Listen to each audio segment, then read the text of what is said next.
Developer student clubs are university-based communities where students learn about Google technology and use their skills to solve local problems. There are over 700 clubs all over the world. From North America to Europe, Africa, and across Asia, we encourage more students to join or start a developer student club at their university. Some students have overcome personal barriers with the help of their DSE community on their journey to become developers. Cara membuat aplikasi untuk berkesan. These clubs help student developers learn through hands-on workshops. They then identify challenges faced by local businesses, NGOs, and sometimes even their own universities and build real solutions for real problems. The workshops that we had was Firebase, Actions on Google, and we're about to do ML. It's an amazing experience to learn about the impact that the technologies can provide in our local communities. DSE is a family, and it's not just about the programming, it's about the learning of teamwork and leadership. A lot of villages face the problem of water, farming, floods. Maybe we can develop applications to solve this problem. Might be very ambitious for us as students to say that, but nothing is impossible. We can do it. Developer student clubs around the world have already impacted so many students in their universities and people in their community. The future is bright for the next generation of students.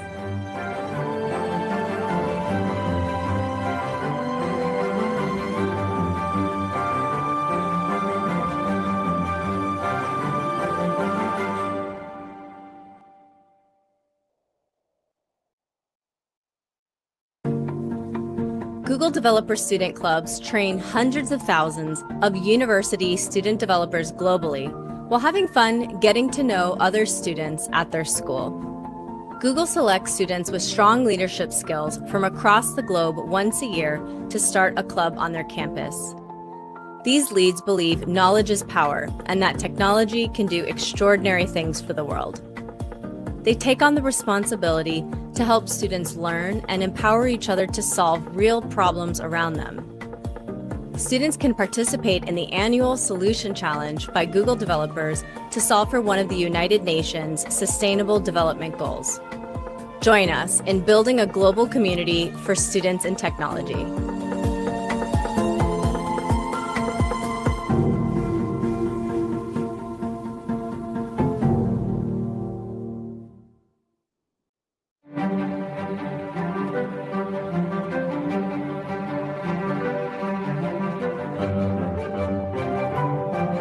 Developer student clubs are university-based communities where students learn about Google technology and use their skills to solve local problems.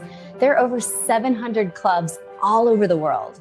From North America to Europe, Africa, and across Asia, we encourage more students to join or start a developer student club at their university. Some students have overcome personal barriers with the help of their DSE community on their journey to become developers. Cara membuat aplikasi untuk berkesan. These clubs help student developers learn through hands-on workshops. They then identify challenges faced by local businesses, NGOs, and sometimes even their own universities and build real solutions for real problems. The workshops that we had was Firebase, Actions on Google, and we're about to do ML. It's an amazing experience to learn about the impact that the technologies can provide in our local communities. DSE is a family, and it's not just about the programming, it's about the learning of teamwork and leadership. A lot of villages face the problem of water, farming, floods. Maybe we can develop applications to solve this problem. Might be very ambitious for us as students to say that, but nothing is impossible. We can do it. Developer student clubs around the world have already impacted so many students in their universities and people in their community. The future is bright for the next generation of students.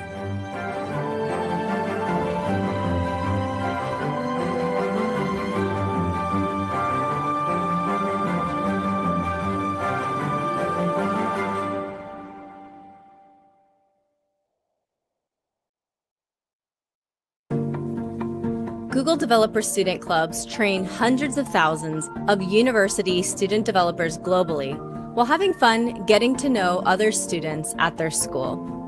Google selects students with strong leadership skills from across the globe once a year to start a club on their campus. These leads believe knowledge is power and that technology can do extraordinary things for the world. They take on the responsibility to help students learn and empower each other to solve real problems around them.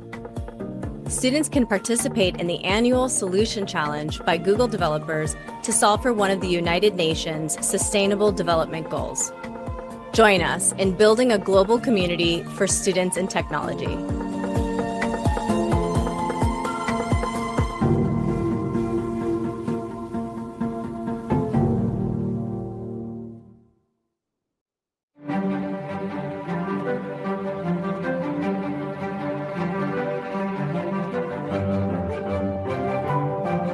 Developer student clubs are university-based communities where students learn about Google technology and use their skills to solve local problems. There are over 700 clubs all over the world. From North America to Europe, Africa, and across Asia, we encourage more students to join or start a developer student club at their university. Some students have overcome personal barriers with the help of their DSE community on their journey to become developers. Cara berbuat aplikasi untuk berbagi perjalanan. These clubs help student developers learn through hands-on workshops. They then identify challenges faced by local businesses, NGOs, and sometimes even their own universities and build real solutions for real problems. The workshops that we had was Firebase, Actions on Google, and we're about to do ML. It's an amazing experience to learn about the impact that the technologies can provide in our local communities. DSE is a family, and it's not just about the programming, it's about the learning of teamwork and leadership. A lot of villages face the problem of water, farming, floods. Maybe we can develop applications to solve this problem. Might be very ambitious for us as students to say that, but nothing is impossible. We can do it. Developer student clubs around the world have already impacted so many students in their universities and people in their community. The future is bright for the next generation of students.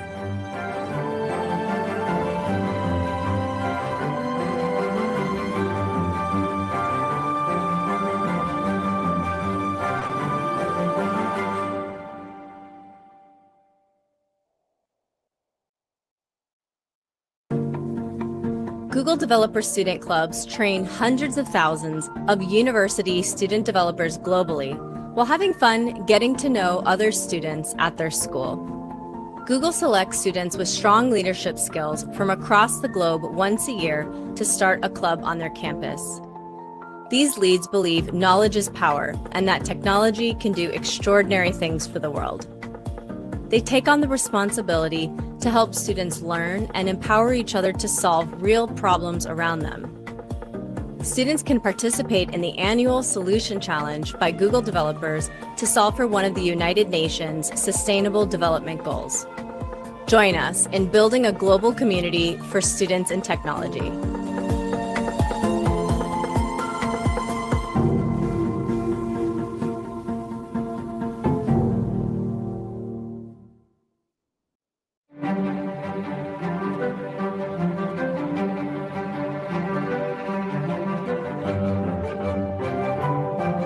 Developer student clubs are university-based communities where students learn about Google technology and use their skills to solve local problems.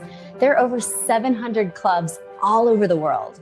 From North America to Europe, Africa, and across Asia, we encourage more students to join or start a developer student club at their university.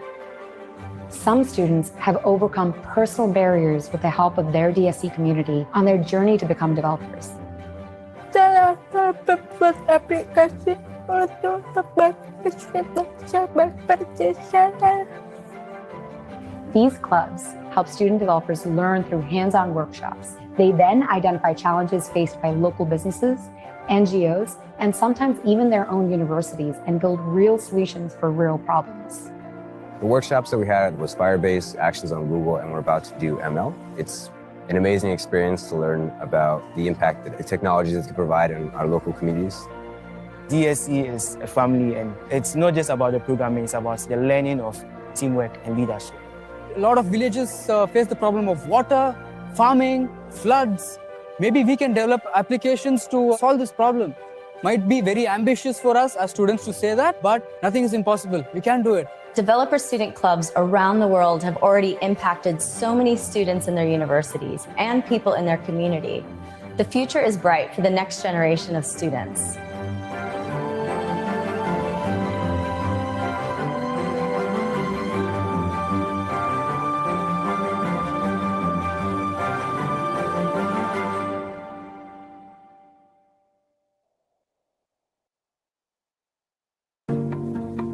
Google Developer Student Clubs train hundreds of thousands of university student developers globally while having fun getting to know other students at their school.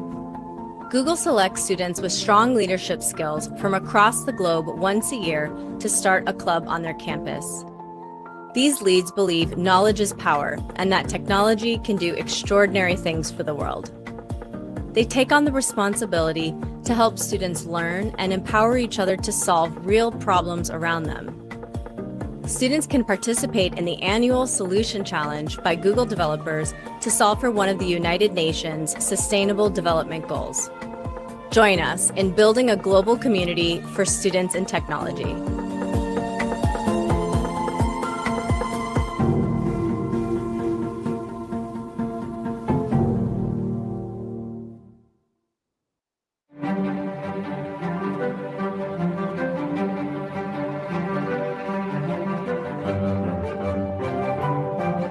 Developer student clubs are university-based communities where students learn about Google technology and use their skills to solve local problems.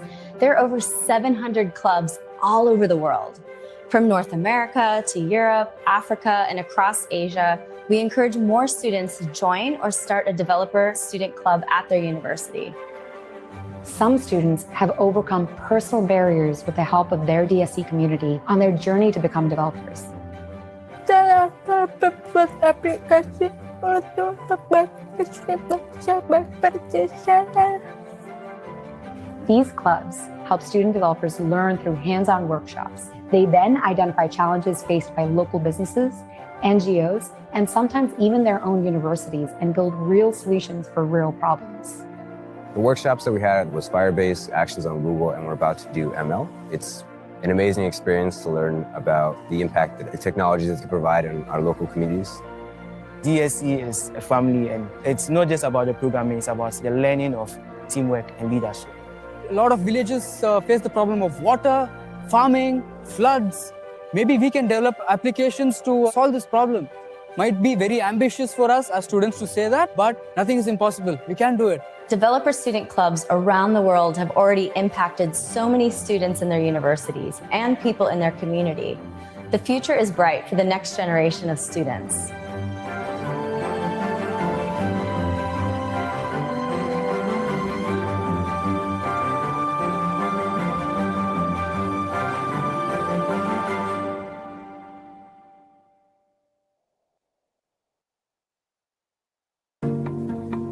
Google Developer Student Clubs train hundreds of thousands of university student developers globally while having fun getting to know other students at their school.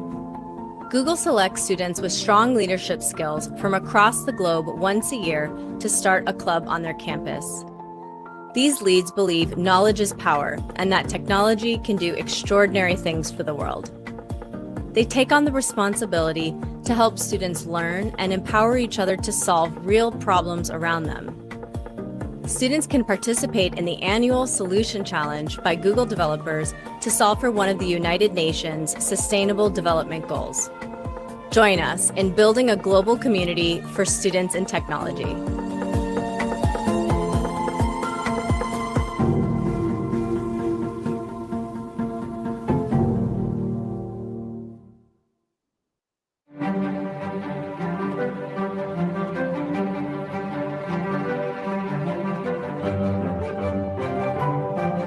Developer student clubs are university-based communities where students learn about Google technology and use their skills to solve local problems. There are over 700 clubs all over the world. From North America to Europe, Africa, and across Asia, we encourage more students to join or start a developer student club at their university. Some students have overcome personal barriers with the help of their DSE community on their journey to become developers. Saya berbuat aplikasi untuk bekerja bekerja saya. These clubs help student developers learn through hands-on workshops. They then identify challenges faced by local businesses, NGOs, and sometimes even their own universities and build real solutions for real problems. The workshops that we had was Firebase, Actions on Google, and we're about to do ML. It's an amazing experience to learn about the impact that the technologies that can provide in our local communities. DSE is a family, and it's not just about the programming, it's about the learning of teamwork and leadership. A lot of villages face the problem of water, farming, floods. Maybe we can develop applications to solve this problem. Might be very ambitious for us as students to say that, but nothing is impossible. We can do it. Developer student clubs around the world have already impacted so many students in their universities and people in their community. The future is bright for the next generation of students.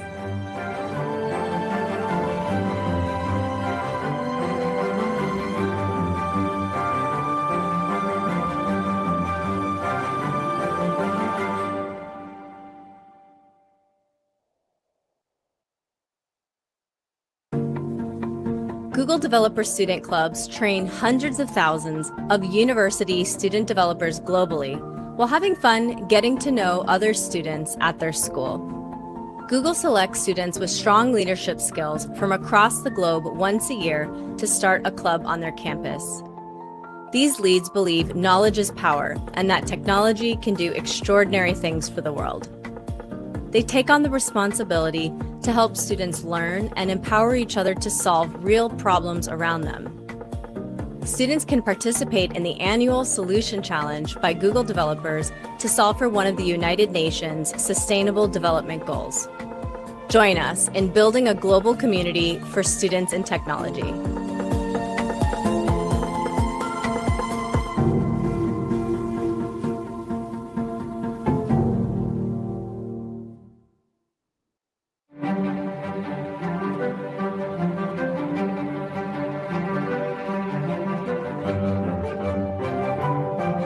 Developer student clubs are university-based communities where students learn about Google technology and use their skills to solve local problems.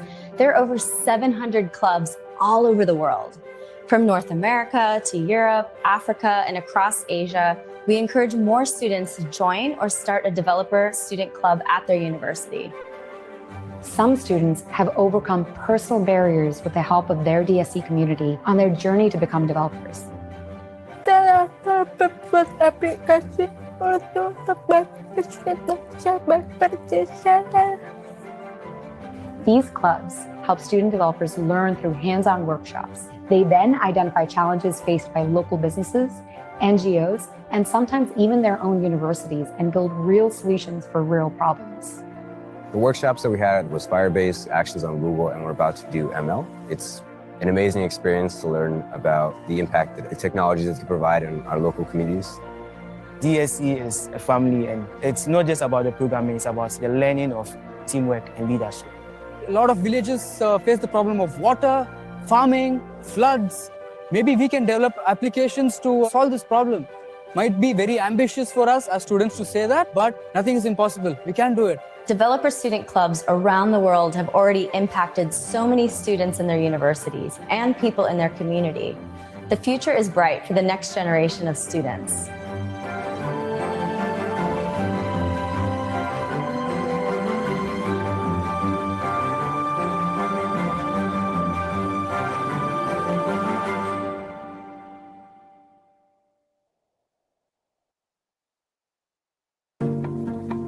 Google Developer Student Clubs train hundreds of thousands of university student developers globally while having fun getting to know other students at their school. Google selects students with strong leadership skills from across the globe once a year to start a club on their campus. These leads believe knowledge is power and that technology can do extraordinary things for the world. They take on the responsibility to help students learn and empower each other to solve real problems around them. Students can participate in the annual Solution Challenge by Google developers to solve for one of the United Nations Sustainable Development Goals. Join us in building a global community for students in technology.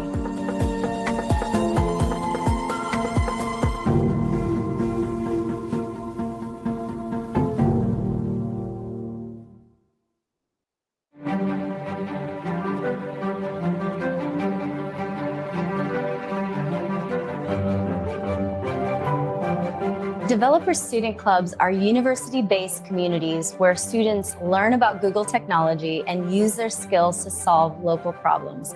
There are over 700 clubs all over the world. From North America to Europe, Africa, and across Asia, we encourage more students to join or start a developer student club at their university.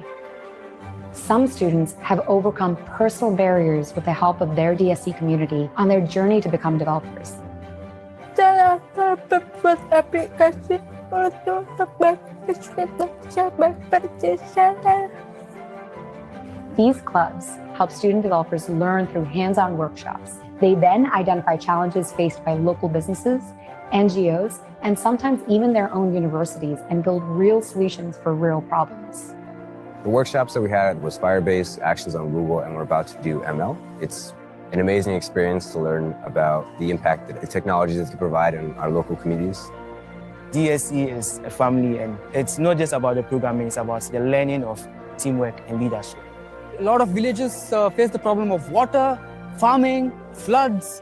Maybe we can develop applications to solve this problem. Might be very ambitious for us as students to say that, but nothing is impossible. We can do it. Developer student clubs around the world have already impacted so many students in their universities and people in their community. The future is bright for the next generation of students.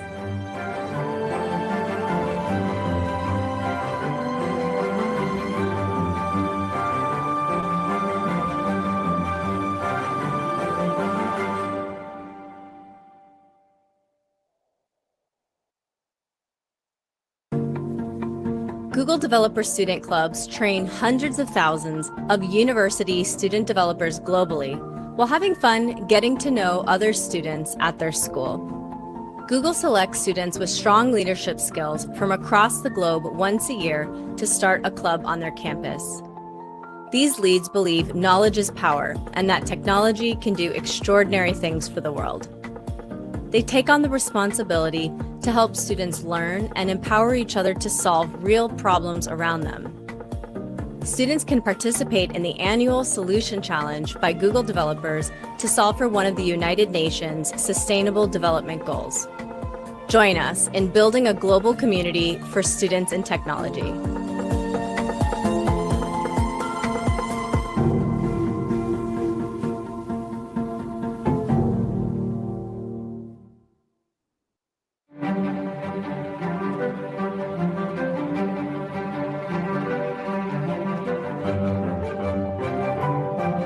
Developer student clubs are university-based communities where students learn about Google technology and use their skills to solve local problems. There are over 700 clubs all over the world. From North America to Europe, Africa, and across Asia, we encourage more students to join or start a developer student club at their university. Some students have overcome personal barriers with the help of their DSE community on their journey to become developers.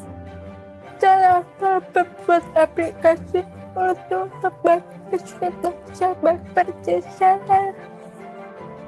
These clubs help student developers learn through hands-on workshops. They then identify challenges faced by local businesses, NGOs, and sometimes even their own universities and build real solutions for real problems. The workshops that we had was Firebase, Actions on Google, and we're about to do ML. It's an amazing experience to learn about the impact that the technologies can provide in our local communities. DSE is a family, and it's not just about the programming, it's about the learning of teamwork and leadership. A a lot of villages face the problem of water, farming, floods.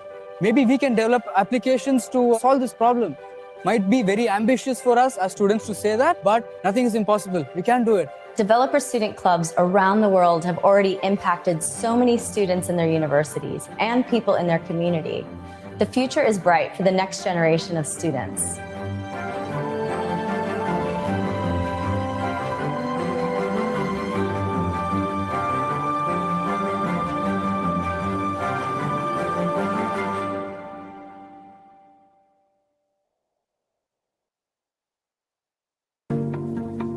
Google Developer Student Clubs train hundreds of thousands of university student developers globally while having fun getting to know other students at their school. Oke, Google selects Selamat students with siang strong semuanya. leadership skills from across the globe once a year to start a club on their campus. These leads believe knowledge is power and that technology can do extraordinary things for the world. They take on the responsibility to help students learn and empower each other to solve real problems around them. Students can participate in the annual Solution Challenge by Google developers to solve for one of the United Nations Sustainable Development Goals. Join us in building a global community for students in technology.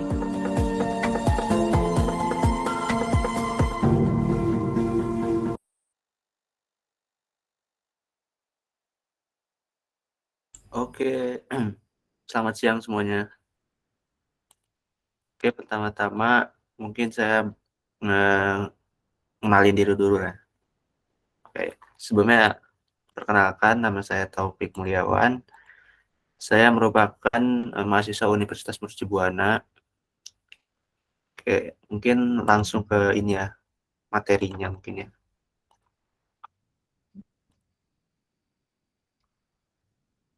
Bentar.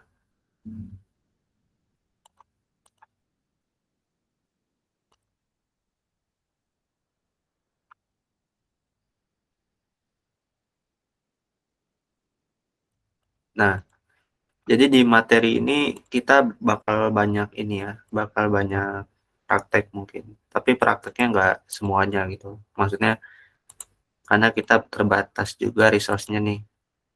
Dari Google-nya belum dapat token gitu. Jadi saya pakai yang dari Juara GCP. Oke, saya izin share screen ya.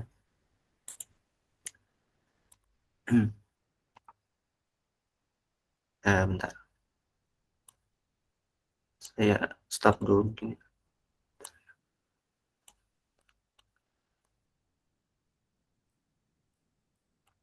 Nah, udah kelihatan belum ya? Belum ya? Oke. Nah, ini udah ya. Oke, mungkin untuk materi awal itu kita bakal ngebahas nih get to know about Google Cloud Platform using Express.js. Jadi sebelumnya teman-teman mungkin di sini ada yang pernah pakai Express.js mungkin ya, atau framework lainnya yang disediain oleh JavaScript gitu. Untuk frameworknya sendiri sebenarnya ada banyak ya, nggak cuma sebatas Express.js sih sebenarnya. Ada Restify.js, ada Nest.js, ada Happy.js juga.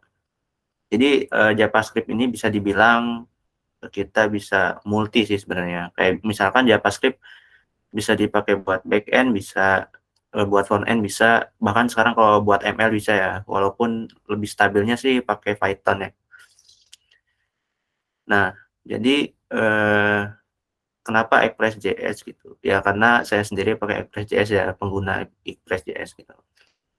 Saya bakal jelasin terkait Express.js apa dan juga GCP apa gitu. Oke.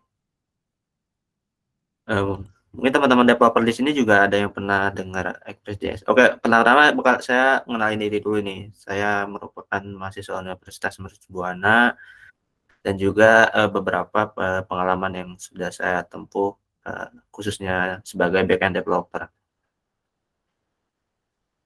Oke, mungkin dari Express.js dulu ya. Nah, Express.js itu apa sih? Jadi Express.js itu suatu framework dari backend ya.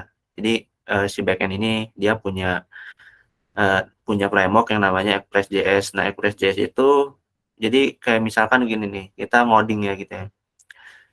Jadi ada yang namanya native, ada yang namanya framework gitu. Kalau native biasanya lebih ini ya, effortnya lebih apa ya, lebih banyak kita kita makinnya. Misalkan kita mau buat fungsi A gitu.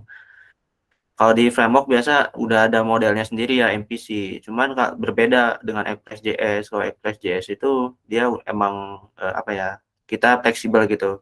Sesuai kita arsitekturnya gimana, terus gimana gimana cara kita nulis codingannya. Biasa kalau di dalam Laravel dan juga hal lainnya itu framework lainnya dia udah berbentuknya MVC gitu, udah ada arsitekturnya tersendiri. Tapi biasanya kalau di Express.js itu kita sendiri yang nentuin gitu. Kita mau gimana sih gaya bahasanya, arsitekturnya mau kayak gimana gitu. Dan tapi lebih keuntungannya sendiri ya lebih ringan ya. Maksudnya lebih ringan ini lebih cepat gitu.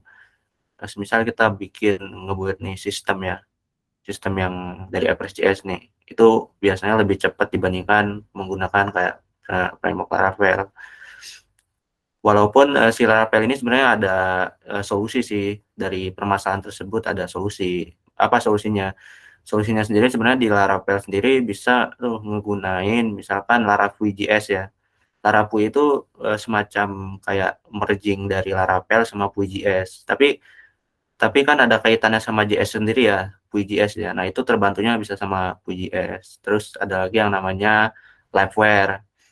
Kalau Liveware itu bisa dibilang kayak ini ya, kayak JS juga sama, cuman full PHP gitu.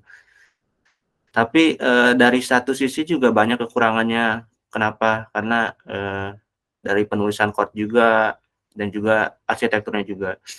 Makanya emang disaranin kalau emang kita nyari yang performanya bagus, terus dari sisi kecepatannya juga. Mungkin Express.js dan Golang bisa dipertimbangkan ya. Golang itu bahasa dari Google sendiri. Nah, itu mungkin bisa dipertimbangkan untuk membuat sebuah backend. Oke. Jadi berbeda nih sama framework yang udah ada di internet. Contohnya Angular, Laravel, Django. Ya, Express itu lebih fleksibel ya dalam penulisan codingannya. Nah, di sini disebutin nih dimension kalau kita tuh kalau nulis Express.js itu lebih fleksibel gitu. Jadi aturannya ya kita yang bikin gitu. Kita mau gimana maksudnya bikinnya nih arsitekturnya mau gimana nih arsitekturnya. Nah, dari hal tersebut kita bisa ngerancang nih sebuah sistem backend yang fleksibel. Oke. Alasannya kenapa pakai Express.js? Nah, karena saya sendiri udah cukup lama pakai Express.js dan itu terbantu banget dan friendly ya. Maksudnya friendly itu codingannya mudah dibaca ya. Contohnya ketika saya baca codingan mungkin Golang mungkin ya. Golang mungkin sedikit lebih rumit dibandingkan JavaScript. Tapi kalau JavaScript itu udah user friendly ya. Maksudnya user friendly itu mudah dipelajari gitu. Jadi kalau kita misalkan belajar JavaScript nih mungkin sebulan ya atau seminggu. Itu biasanya cepat nerapnya sih, tapi tergantung ya beda-beda ya setiap orang. Tapi biasanya karena apa ya? Penggunaannya juga lebih ini ya, sintaknya juga pendek dan nggak panjang gitu.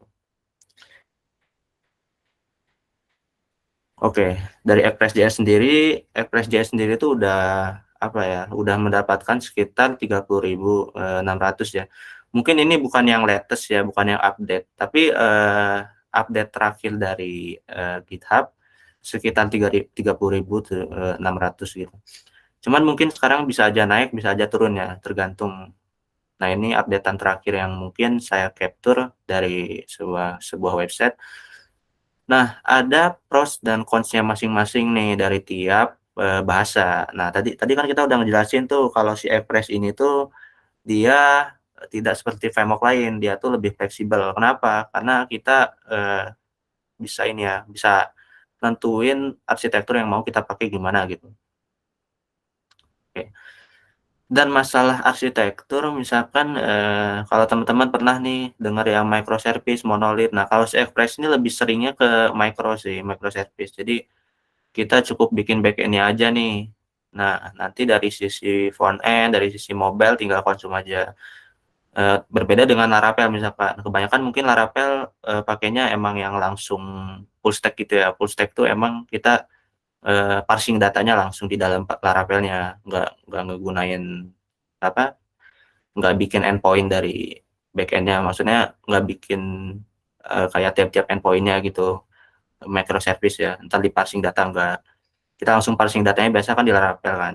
Nah, si Express juga sebenarnya bisa ngelakuin hal tersebut, seperti monolitik itu bisa. Itu menggunakan EJS itu. Itu EJS tuh semacam sebuah ini ya, sebuah apa, sebuah library yang dimana nantinya kita bisa parsing data kita langsung dari backend langsung ke front end. Jadi ibaratkan kita nggak harus punya dua ini tuh, dua storage misalkan, yang satu front end, yang satu back end.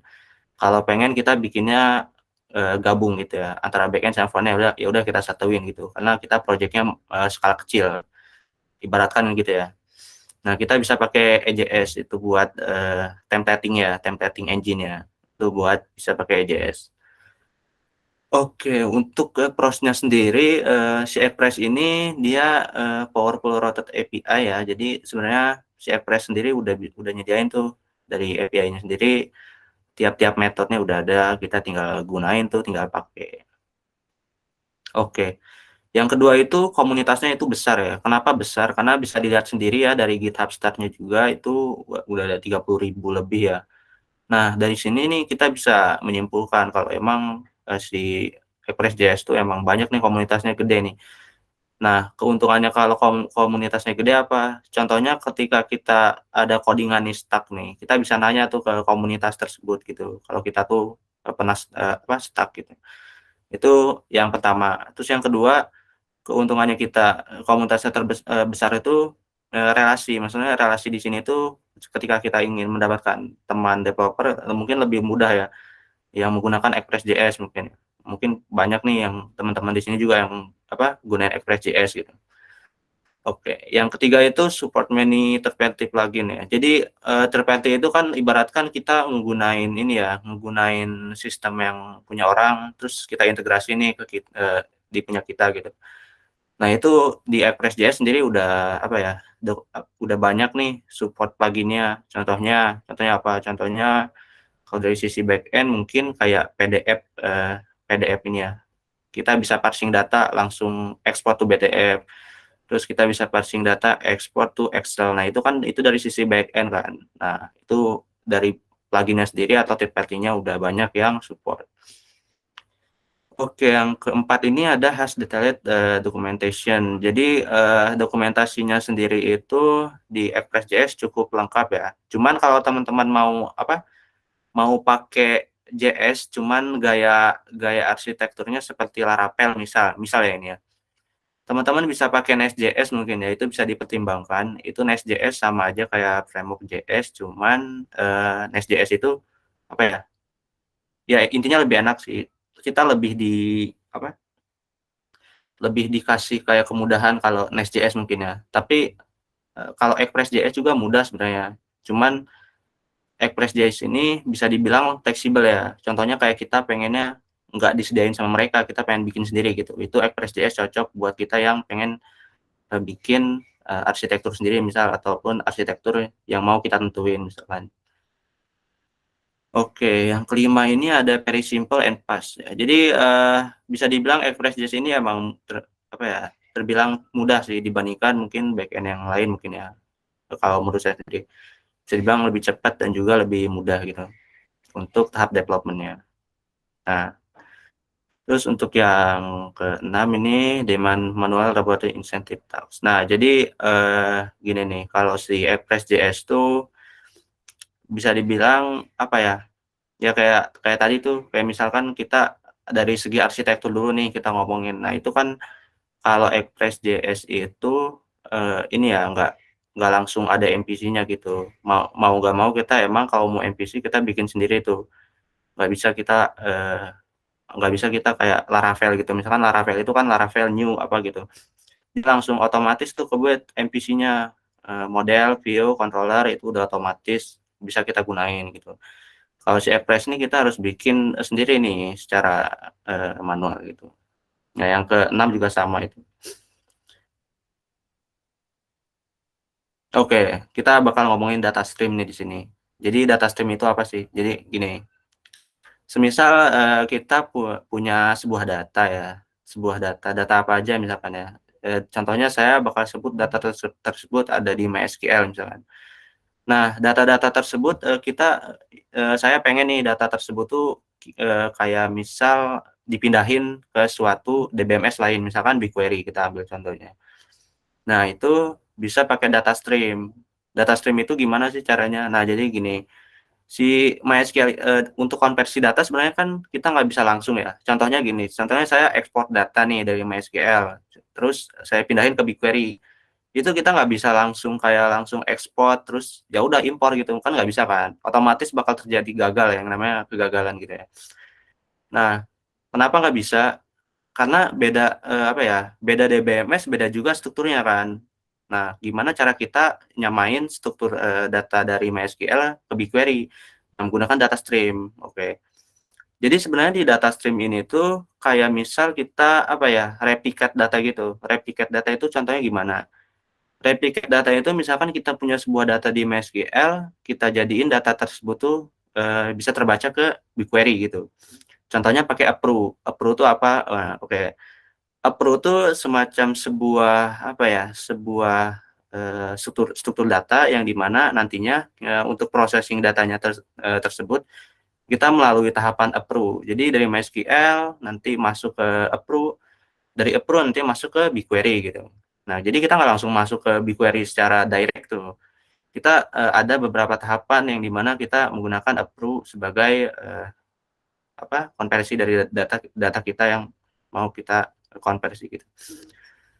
Oke, jadi kegunaannya apa sih? Kegunaannya sendiri, jadi misalkan gini nih, misalkan data-data itu udah kan kalau data tuh apa ya, bisa sampai jutaan kan data tuh ya. Nah, nggak mungkin nih kalau data yang jutaan tuh bisa kita taruh cuma di MySQL. Kita nih pengen nih data ini ditaruh di suatu tempat khusus gitu, tapi bentar, ditaruh di suatu tempat khusus tapi data tersebut nggak ngeganggu data lainnya. Nah, itu gimana? Nah, itu kita menggunakan data stream gitu. Jadi dengan adanya data stream, data yang tadinya di MySQL, ya kita pindahin nih ke BigQuery tanpa harus ekspor secara manual gitu. Udah otomatis by system. Ada yang nanti namanya data flow yang bakal saya jelasin lebih lanjut ya untuk kedepannya. Oke. Untuk sekarang saya bakal jelasin dulu nih data stream itu apa. Oke ya. Jadi di dalam data stream sendiri sebenarnya nggak sebatas cuma BigQuery sama MySQL sih. Cuman saya ambil case-nya MySQL sama BigQuery aja biar lebih mudah. Semisal saya pengen ini ya, ngambil data nih, data user A, tapi nggak pengen lewat MySQL, pengennya lewat BigQuery. Kenapa nggak pengen lewat MySQL gitu? Karena apa ya, yang satu itu masalah kecepatan gitu. Kecepatan mengambil query dari MySQL itu lebih lambat dibandingkan kita langsung ambil dari BigQuery. Makanya kalau masalah data itu ngambil datanya itu di BigQuery, biar apa? BigQuery itu emang khusus data ya, analitik. Kita mau ngambil data kayak misal karyawan gitu atau misal data-data. Itu bisa melalui BigQuery tanpa harus lihat MySQL. Oke, nah ini ya, mungkin lebih kebayang kalau ada gambarnya ya. Tapi nanti kita bakal ngelakuin prakteknya juga nih, praktek data stream langsung ya secara real. Tapi kita bakal jelasin dulu nih gambarnya. Jadi di gambarnya sendiri kan itu ada data stream ya. Nah, ini source database ini apa ini? Source database ini contohnya kayak MySQL tadi ya. Contohnya MySQL, terus kita ke data stream, dari data stream ke cloud storage. Nah, ini fungsinya ke cloud storage-nya apa? Jadi history yang tadi kita processing, kita simpan ke cloud storage. Misalkan kita tadi nyebutinnya approve ya. Nah, emang namanya approve. Jadi si approve ini bakal tersimpan nih historinya di cloud storage. Udah ke cloud storage dia bakal masuk ke data flow, udah masuk ke data flow lah baru dia masuk ke BigQuery gitu. Nah, fungsinya sendiri buat apa? Ini ada data flow, ada data stream. Oke, jadi data stream ini kurang lebih kayak semacam apa ya? Kita pengen bikin banyak data misalkan.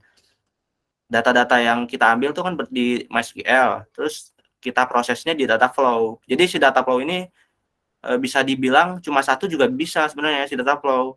Data streamnya bisa lebih dari satu bisa. Jadi misalkan data streamnya ada 5 nih, si data flow-nya cuma satu, itu bisa karena si data flow kan mereka cuma ngeproses apa yang telah di-input oleh si data stream gitu. Jadi si data stream nanti nge-trigger ke si data flow, dari data flow masuk ke BigQuery. Nah, nanti tinggal bagian back-end-nya aja nih yang ngambil datanya. Tadi kan kita sempat ngebahas tuh kalau ngambil data di MySQL ini ya kurang gitu, kurang cepat gitu. Makanya kita mau ngambilnya lewat BigQuery gitu. Nah, ini bisa jadi bahan pertimbangan nih buat teman-teman yang pengen analitik data gitu lewat BigQuery bisa. Nah, jadi kesimpulannya gitu sih. Jadi si data stream ini bisa lebih dari satu gitu. Dia bisa punya 5 bisa, tapi si data flow itu cuma satu aja nggak apa-apa. Jadi sebagai prosesnya aja gitu dia. Sebagai istilahnya sebagai proses si data stream ini sebagai inputnya apa gitu. Dan si BigQuery sebagai outputnya. Dari proses yang ada nanti outputnya bakal ditaruh di BigQuery. Oke. Oke, tadi kita udah ngomongin data stream ya. Sekarang ngomongin data flow nih. Data flow itu apa? Jadi data flow ini ibaratkan semacam sebuah real time data streaming yang dimana real time data streaming ini kita nggak perlu kayak misal gini. Mungkin teman-teman sebelum mikir kayak gini, mungkin ada cara solusi mungkin gini ya. Mungkin kenapa nggak harus pakai data flow gitu, kita ngehitnya langsung dari MySQL-nya aja. Contohnya gini, saya masukin data ke MySQL, terus nanti otomatis kenapa nggak bikin satu fungsi aja, fungsinya nanti langsung masuk ke BigQuery, kenapa nggak gitu aja gitu ya, mungkin ada yang bertanya-tanya ya. Nah, kalau kita kayak gitu, langsung masukin aja nih hit by MySQL, misalkan saya ngehit Postman atau apa, itu kan masuknya ke MySQL ya, misalkan datanya. Nah, nanti kalau kita bikin fungsi baru nih ke BigQuery bisa aja, cuma nanti kalau emang ada case-case tertentu yang emang ngebikin dia gagal, itu kita bakal susah trackingnya. Tracking itu apa sih? Tracking error itu wajib ya, kayak debugging gitu. Jadi kalau tiap ada error tuh kita nge-tracking tuh errornya ada di mana, terus ada apa aja errornya gitu. Nah, itu bakal susah, kita kesulitan nge-tracking errornya. Dan misal kalau ada case 1 yang error, case 2, misalkan case 1 berhasil nih, case 2 error. Nah, itu otomatis datanya masuk ke MySQL tapi nggak masuk ke BigQuery gitu. Nah, jadi kita pakai yang namanya data flow. Oke. Jadi si data flow ini sendiri dia real time data streaming application. Jadi memudahkan developer dalam proses processing data, pipelines, dan juga integrasi data dalam jumlah skala yang besar. Dan juga di data flow ini juga terdiri sebagai kayak misalkan kita pengen bikin big data analitik, nah kita kan prosesnya dari data flow dulu baru kita taruh ke BigQuery gitu. Oke. Nah, jadi wajib nih kita pakai data flow dibandingkan kita harus ngehit per satu-satu API kita secara manual. Nantinya bakal terjadi perbedaan data. Misalkan data di MySQL ada 100 tapi data di BigQuery ada 50. Nah, itu kan nggak sinkron ya. Maksudnya si MySQL-nya kenapa cuma ada 100 tapi BigQuery-nya cuma ada 50. Nah, itu bakal terjadi datanya nggak lengkap gitu kalau kita nggak menggunakan data flow. Nah, oke, mungkin saya bakal jelasin arsitekturnya. Nah, ini Google Solution ini bukan bahasa Inggris sebenarnya. Jadi gini, jadi ada yang namanya schemas ya. Schemas itu ibaratkan kayak terdiri dari tabel-tabel ya kalau di MySQL ya, tabel dan kolom itu namanya schemas ya. Nah, dari data itu masuk ke Cloud PubSub. Nah, ini ada PubSub ya. PubSub sebenarnya di webinar ya. Maksudnya apa? Di event yang weekly study session sebelumnya saya udah pernah jelasin ya PubSub itu apa. Nah, jadi PubSub itu kan kita biar datanya ini ya, nggak numpuk gitu. Kita bisa publish, subscribe. Jadi publish misalkan data A, terus si user A subscribe yang topik A misalkan.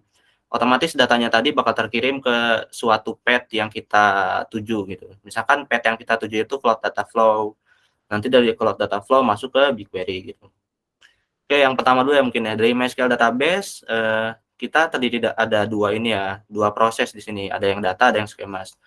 Jadi si data ini bakal masuk nih ke PubSub dari MySQL juga dia ngambilnya sebagai ini ya data katalog tuh buat ngatur data-data apa yang kita butuhin gitu. Nah setelah itu setelah masuk nih baru kita masuk ke Cloud Data Flow nih dicocokin antara PubSub sama si Schemas tadi. Misalkan topiknya A, terus saya ngehitnya subnya triggernya A juga nih topik A, otomatis si Cloud Data Flow-nya jalan kan. Nah, terus setelah nge-trigger, baru kita masuk ke si BigQuery-nya, biar datanya ditaruh gitu. Nah, kurang lebih kayak gitu ya. Oke, saya bakal jelasin App Engine nih. Mungkin sebelumnya saya sudah pernah jelasin App Engine juga ya, cuman saya mungkin untuk kali ini bakal jelasinnya secara lebih detail mungkin ya. Kenapa? Karena saya udah sediain tuh gambarnya, beserta arsitekturnya juga. Jadi si App Engine bisa dibilang seperti saya sebelumnya yang waktu dulu itu. Jadi si App Engine bisa dibilang kita lebih fleksibel dalam menentukan suatu server ya. Misalkan kita pengen deploy dari suatu backend tanpa harus memikirkan apa aja dari si backend itu, dari si server itu. Misalkan kita kan kalau deploy, misalkan Node.js nih kita deploy, itu otomatis kita harus ngebuat dari ini ya Node modulsnya dan itu segala macam. Itu memakan waktu banyak ya, apalagi kalau nanti si server yang kita tuju ini nggak support, misalkan nggak support Node.js atau apa, nah itu kan lebih ini lagi ya, makan waktu. Nah, dengan bantuan App Engine kita bisa deploy backend kurang lebih 5 menit mungkin ya, dibandingkan kita harus bikin secara manual atau kayak Compute Engine ya misalkan. Nah, itu kan kita harus satu persatu tuh nanti apa aja, apanya, kayak servernya kayak gimana, terus resource-nya mau kayak gimana. Nah, kalau di App Engine itu udah disediainnya default ya. Terus kita tinggal scale up sama scale down aja, misalkan ada yang kurang. Nah, itu kelebihan dari App Engine. Kita nggak harus pusing-pusing tuh ngatur-ngatur secara manual. Oke, mungkin dari arsitekturnya dulu ya. Nah, ini arsitekturnya arsitektur dari App Engine. Application using Google App Engine. Oke, mungkin dari yang awal dulu ya mungkin. Dari yang bawah tuh. Nah, jadi ini dari sisi backend dulu ya mungkin ya. Dari backend mungkin ada ini ya. Nah, ini dari ini ya. Maksudnya dari klien. Anggap aja ini bukan backend ya, tapi ini klien. Klien itu emang orang yang ngakses website kita gitu. Nah, dari klien kita upload sebuah data. Nah, dari upload masuknya ke cloud storage, dari cloud storage masuk ke PubSub. Nah, ini fungsi PubSub ini apa sih kenapa kita dari tadi kayak kok selalu ada gitu PubSub? Oke. Jadi fungsi PubSub ini sebenarnya biar kita apa ya, ngejalanin suatu fungsi secara otomatis tanpa harus kita ini ya, tanpa harus kita kayak misal gini, saya pengen manggil fungsi nih, tapi bingung nih manggil fungsinya tuh gimana caranya. Yang bisa kita pakai sebenarnya yang possible kita pakai cloud scheduler ya. Cloud scheduler itu kayak misal cron job gitu, kita tiap jam 12 malam kita jalanin fungsinya. Nah, itu kan bisa aja, cuman gimana cara kita ngejalanin suatu fungsi secara spesifik gitu. Secara spesifik itu secara emang namanya. Misalkan saya pengen manggil fungsi taupik misalkan. Nah, itu kan otomatis ada namanya ya, taupik gitu. Nah, gimana cara kita secara spesifikasi tanpa harus kita melalui cloud function misalkan. Kita bisa aja melalui cloud function. Tapi gimana kalau misalkan nama-nama tersebut itu semakin lama semakin bertambah gitu. Nah, kita ribet juga kan, susah kan. Gimana tuh cara kita nambahin suatu fungsi di cloud function misalkan, tapi si namanya ini selalu bertambah, nggak cuma taupik. Misalkan nanti ada ke depannya taupik 1, ntar ke depannya taupik 2. Nah, itu kan otomatis membuat kita kayak, wah gimana nih ya caranya. Nah, jadi tersedia yang namanya cloud PubSub, di mana kita bisa manggil suatu fungsi atau aturan dari fungsi yang kita panggil berdasarkan topik yang kita panggil gitu. Misalkan topiknya A gitu, kita publish nih. Nah, ntar dari sisi klien subscribe nih topik kita. Nah, ntar kalau udah di-subscribe otomatis dari merekanya ke-trigger kan di si cloud-nya. Nah, nanti mereka nyambung tuh. Nah, kalau dari case ini si cloud PubSub-nya nyambungnya ke App Engine. Jadi ketika udah di-upload dia masuk ke PubSub, dia langsung masuk ke App Engine nih, ke trigger si App Engine-nya. Gara-gara PubSub-nya tadi udah ada nih. Oh, udah ada yang upload nih gitu. Udah itu masuk ke data store. Dari data store ada lagi App Engine-nya. Ini khusus API. API dari si backend tadi. Jadi si klien tinggal konsum aja nih si front end-nya. Nah, dari front end masuk lagi ke CloudStack, dari CloudStack masuk lagi App Engine, dari App Engine masuk lagi ke BigQuery gitu. Emang agak ini ya, arsitekturnya agak apa? Mungkin cukup berbelit-belit. Cuman bagus sih. Maksudnya bagus tuh kenapa? Ketika kita ada case ataupun kesalahan yang terjadi di sistem kita lebih mudah nge-trackingnya dibandingkan kita secara monolitik ya. Monolitik itu kita ketika kita mau tracking ataupun debugging mungkin apa ya lebih sulit gitu dibandingkan yang microservice ya udah kalau ada case atau gagal kita tracking dulu nih gagalnya di mana, misalkan di service A, berarti ya di service A aja kita cari, berbeda dengan yang monolitik. Kalau misalkan ada error tuh kita ngelakuin tracking atau debugging ya udah kita kan berarti semuanya tuh kita baca codingannya, emang ada secara spesifikasi cuman ibaratkan kita ngeceknya effortnya lebih banyak gitu dibandingkan kalau yang microservice. Cuman yang microservice ini mungkin ribet di awal aja gitu ya. Cuman kalau udah kita jalan nih sistemnya lebih enak aja gitu ketika kita ngelakuin debugging ataupun tracking dari error yang ada. Oke, ada Compute Engine juga ya nih. Compute Engine mungkin saya bakal jelasin satu persatu ya. Nah, jadi si Compute Engine ini dia sama aja kayak App Engine tadi, cuman ada bedanya. Kalau si Compute Engine ini kita harus nentuin tuh dari satu persatu, contohnya langsung saya sini ya. Nah, contohnya satu persatu kayak misal tipenya mau pakai apa misalkan, terus database-nya mau kayak gimana. Nah, terus zonanya mau kayak gimana. Nah, itu kita tentuin satu persatu sih dari Compute Engine. Nah, keuntungannya sendiri kita lebih fleksibel nih dibandingkan App Engine yang udah default gitu dari Google. Kita tinggal pakai terus tinggal bayar gitu. Tapi kalau yang si Compute Engine ini bahkan kita bisa menghemat biaya. Kenapa? Karena kita cuman menggunakan apa yang kita butuhkan gitu. Kalau nggak dibutuhkan ya udah nggak usah kita pakai gitu layanannya.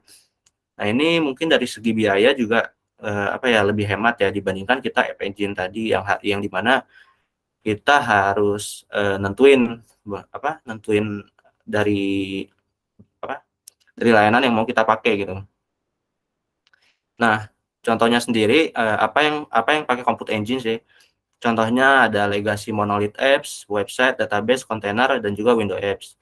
Nah, itu contoh dari penggunaan Compute Engine ya.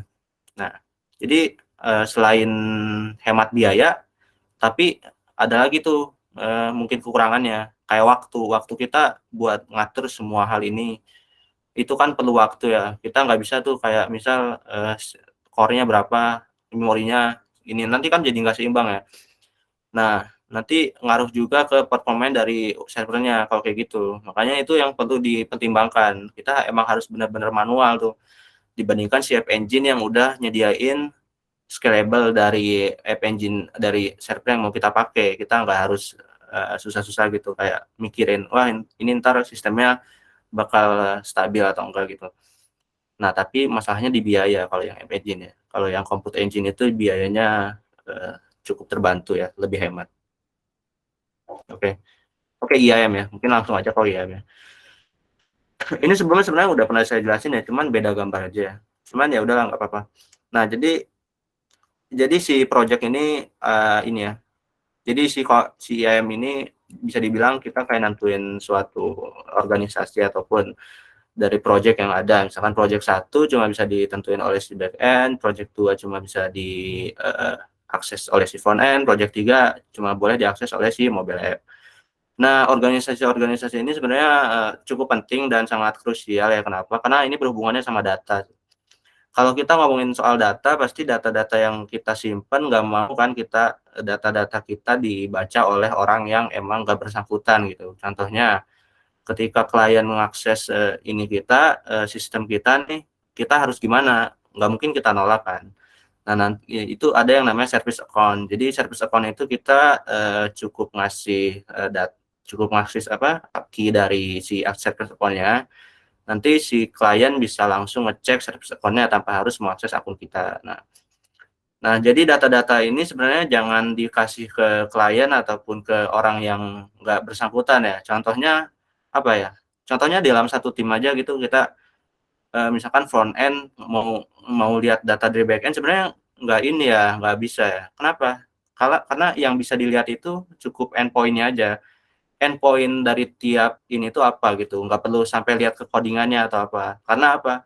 Karena kan semua punya job desk-nya masing-masing kan. Kayak si front end, ya udah coding front end aja gitu, tanpa harus kayak lihat si back end. Paling lihatnya cuma endpoint-nya aja, endpoint apa aja nih yang perlu dibutuhkan oleh si front end gitu, ataupun si mobile app. Oke, code function ya. Nah, ini kita udah bahas IAM, terus compute engine. Nah, kita bakal bahas code function nih. Nah, jadi gini, kalau si code function ini ibaratkan ini ya serverless ya. Serverless itu apa sih? Jadi gini, serverless itu jadi ibaratkan ini ya sebuah sistem kayak app engine juga, cuman lebih ringan gitu. Kenapa? Karena kalau app engine ibaratkan production yang kita bikin kan kan kalau dalam tahap development itu ada yang namanya staging, ada yang namanya production. Staging itu bisa dibilang staging itu bisa dibilang tahapan dari development. Jadi kalau kita udah development mau mau testing bisa di staging. Tapi kalau production itu udah dipakai orang-orang gitu. Aplikasi atau website kita udah dipakai semua orang ataupun company gitu. Itu production. Nah, si cloud function ini perannya apa di GCP? Ini peran penting di GCP sebenarnya si cloud function. Kenapa? Contohnya kalau kita pengen bikin suatu fungsi tanpa harus memasukkan si fungsi tersebut ke App Engine, kita bisa menggunakan cloud function. Jadinya si cloud function ini bisa mengeksekusi dari script yang kita bikin tanpa harus kita masukin si scriptnya ini ke repository dari si production ataupun staging. Kenapa? Karena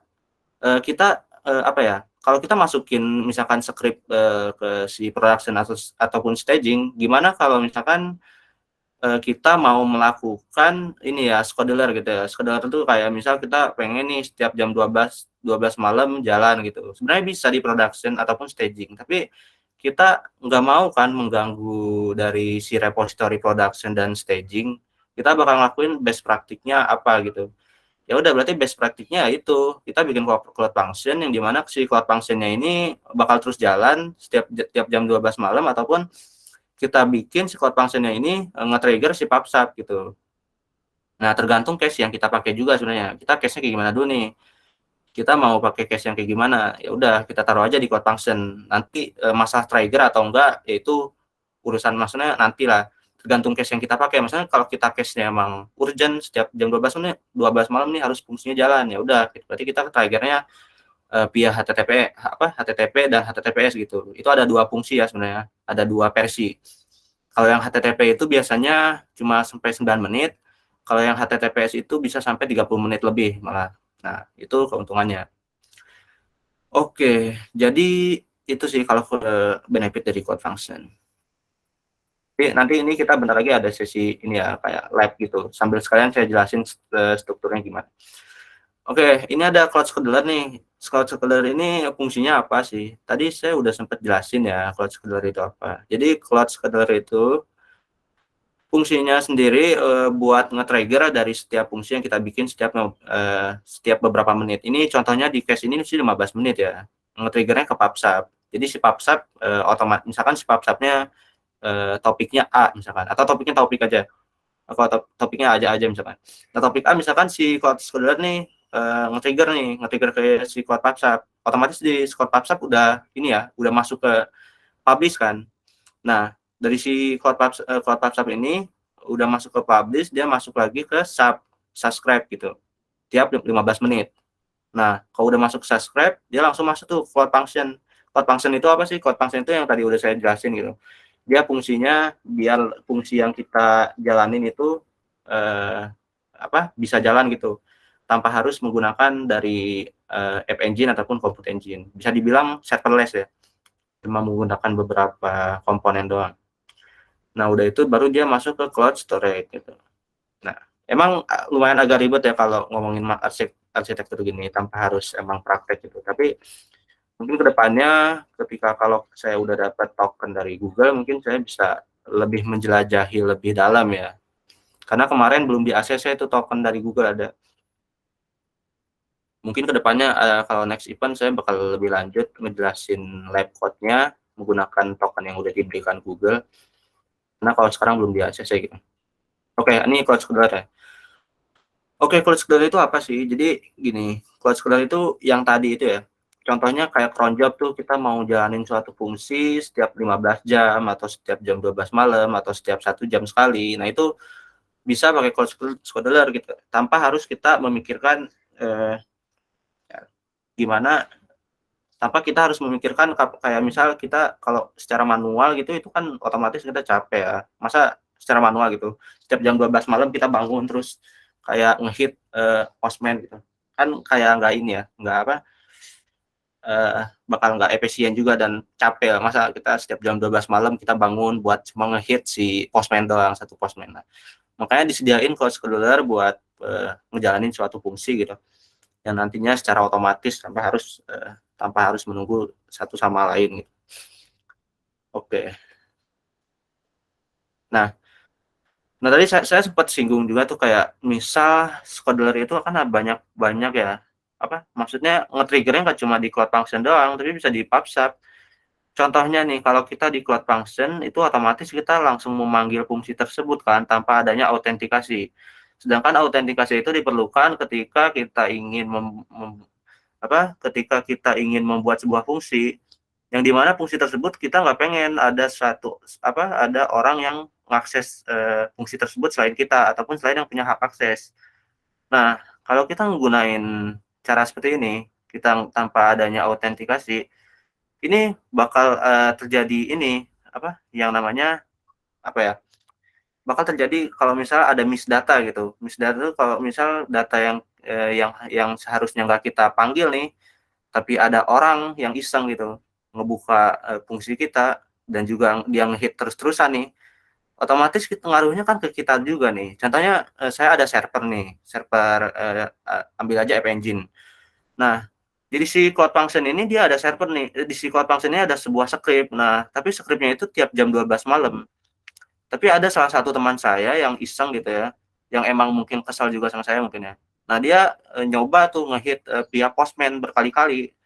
Bahkan bisa pakai bot gitu ya. Jadi setiap 1000 kali dia ngehit tuh si Cloud Function-nya.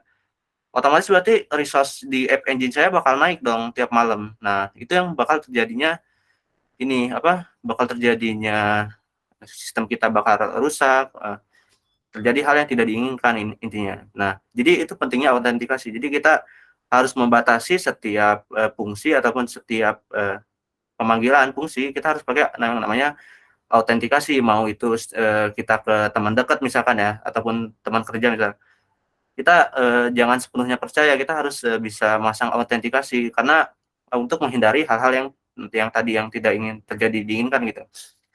Karena nanti ngaruhnya ke kita juga. Misalkan dari mereka ngehit 1000 kali tuh. Nah, otomatis App Engine yang punya saya naik tuh. Gara-gara ataupun otomatis dari fungsi yang saya ini naik ya. Dari server saya naik, GCP saya tuh. Nah, ngaruhnya kan ke saya juga tuh. Contohnya ngaruhnya ke billing, ntar bakal banyak ada kayak pembayaran tagihan gitu. Karena kita ngehitnya udah banyak tuh. Nah, contohnya kalau untuk mengatasi hal tersebut ya kita bisa pakai autentikasi ya. Autentikasi itu nggak susah kok. Kayak kita misal bisa bikin sebuah fungsi yang dimana fungsinya nantinya bisa pakai token ya. Tokennya jadi nanti ngehit ke si Cloud Function, dari Cloud Function baru kita nge-call ke si Kubernetes Engine API. Nah, kalau kita pakai autentikasi, kita nggak perlu khawatir tuh yang namanya kayak misal tadi tuh kalau ada teman iseng atau apa. Nah, otomatis dia ngehit terus ya. Nah, kita nggak perlu khawatir karena yang punya kunci ya cuma kita ataupun orang-orang yang punya hak akses. Untuk yang bawah itu ada scheduler ya. Scheduler itu ya sama aja kayak tadi. Cuman bedanya kalau yang di bawah itu dia menggunakan PubSub. Contohnya ketika si scheduler nge-pub ini ya. Misalkan dia publish ke si PubSub. Otomatis dia bikin topik kan. Topiknya apa misalkan. Nah, dari si PubSub dia otomatis nge-trigger ke si Cloud Function. Nah, dari si Cloud Function balik lagi ke si PubSub gitu. Jadi sistemnya kurang lebih kayak gini ya. Jadi dia saling memanggil, tapi ya intinya PubSub lagi gitu. Kenapa? Karena semua fungsinya ada di si PubSub gitu. Ketika kita udah ngelakuin subscribe, kita ngejalanin suatu fungsi itu dari subscriber tersebut gitu. Oke, jadi gini ya, kalau untuk scheduler ini penting banget sih kalau di real case, apalagi di company ya, dunia kerja gitu.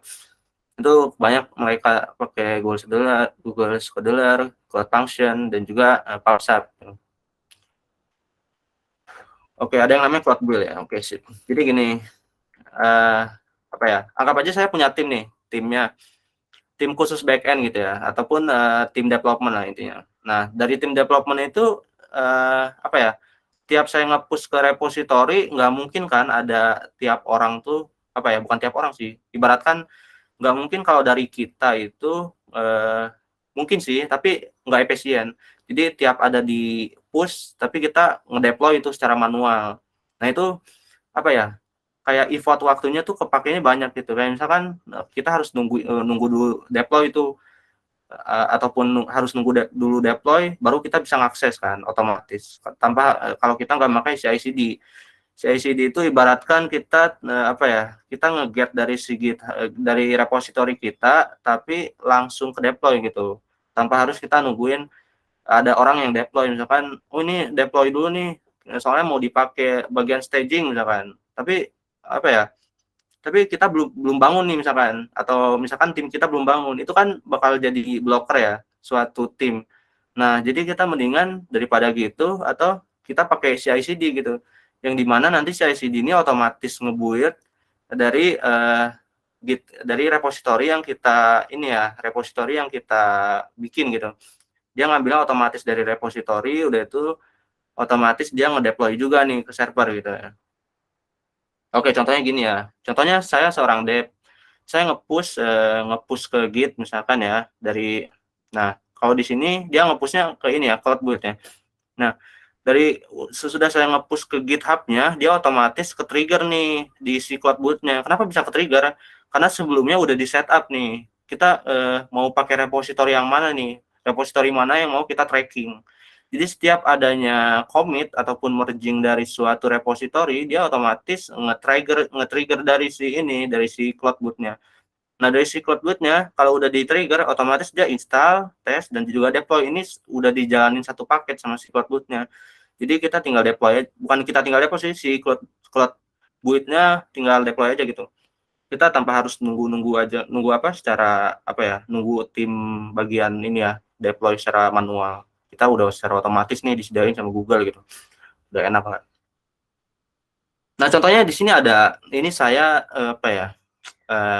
ada nama saya di sini Taufik, dan juga Surya Safare, itu teman saya juga, dia backend. Nah, jadi kalau pakai Cloudbuild, ketika kita melakukan commit data, itu otomatis semua data-data kita tuh ada waktunya kapan, penulisnya siapa, ID-nya, deskripsi, itu sebenarnya bisa lewat repository. Cuman kalau lewat Cloudbuild itu lebih ini ya, snapshotnya bahkan ada, tapi saya snapshotnya nggak saya cantumin ya. Snapshotnya bahkan tampil gitu, ada. Nah, enaknya pakai Cloudbuild itu gitu. Jadi misalkan tahun 2022 bulan 5 tanggal 8 itu jam 5 saya mengubah API drive to set API untuk menghandle suatu ini ya, mapping baru gitu. Nah, itu keluar gitu di Cloudbuild tanpa harus kita ngecek ke repository, dan lebih enaknya lagi nggak harus deploy secara manual karena udah di deploy CI/CD secara otomatis oleh Cloudbuild. Nah, itu enaknya kita menggunakan CI/CD. Jadi ya enak lah intinya, nggak perlu manual lagi kan, timnya udah tentram itu bisa tidur kapan aja sebenarnya. Kalau kita misalkan secara manual gitu, kita udah nge-push atau ini ditelepon atau apa, soalnya cuma dia yang punya akses misalkan, itu kan boros waktu ya, dan nggak efisien. CI/CD, dan CI/CD udah diterapin di beberapa company itu karena emang udah kewajiban sih sebenarnya. Oke. Mungkin ada pertanyaan sampai sini. Pertanyaan saya lanjut lagi mungkin ya. Oke, BigQuery ya. BigQuery itu udah suatu powerful tool dari BI ya. BI itu business intelligence, yang dimana kalau misal kita pengen suatu analitik data itu bisa pakai BigQuery ya. Yang sudah saya jelaskan sebelumnya, si BigQuery ini emang cocoknya buat analitik data untuk data-data yang besar. Kita pengen visualisasi data juga pun pakai BigQuery gitu. Kenapa? Karena BigQuery banyak manfaatnya dibandingkan emang MySQL yang ininya khusus data data-data production misalkan data staging. Nah, kalau si BigQuery ini khusus data-data yang emang kita tampilin secara visualisasi ataupun analitik gitu. Contohnya saya tadi itu BI, Business Intelligence dan juga analytical gitu. Oke, untuk ininya tersendiri mungkin teman-teman ada yang pernah dengar JSON ya, JSON. Nah, itu JSON itu kan udah mungkin di kalangan developer udah nggak asing lagi dengan yang namanya JSON, MySQL dan juga CSV. Oke, dari JSON tersendiri sih sebenarnya ini ya, dari Cloud BigQuery ya dulu nih. Misalkan si JSON-nya masuk nih ke Cloud Storage. Dari Cloud Storage nih kita pengen dari JSON tersebut kita bikin jadi Cloud BigQuery, bisa aja. Kenapa? Nah, ini cara makainya gimana kalau bisa? Nah, berarti dari tiap-tiap tiap-tiap parameter dari si JSON-nya kita bikin nih jadi internal table. Nantinya si internal table ini bisa kita parsing data atau kita bisa bikin analytical. Ini banyak benefitnya juga sebenarnya kalau kita emang benar-benar bisa menggunainnya. Nah, dari MySQL juga bisa. Nah, ini yang MySQL tadi yang saya jelasin tadi ya, data stream ya. Data stream nanti outputnya tetap ke BigQuery gitu untuk kebutuhan analytical. Nah, dari CSV juga sebenarnya bisa dijadiin ke BigQuery gitu. Bisa CSV to BigQuery ataupun BigQuery to CSV, tergantung kebutuhan kita. Oke. Nah,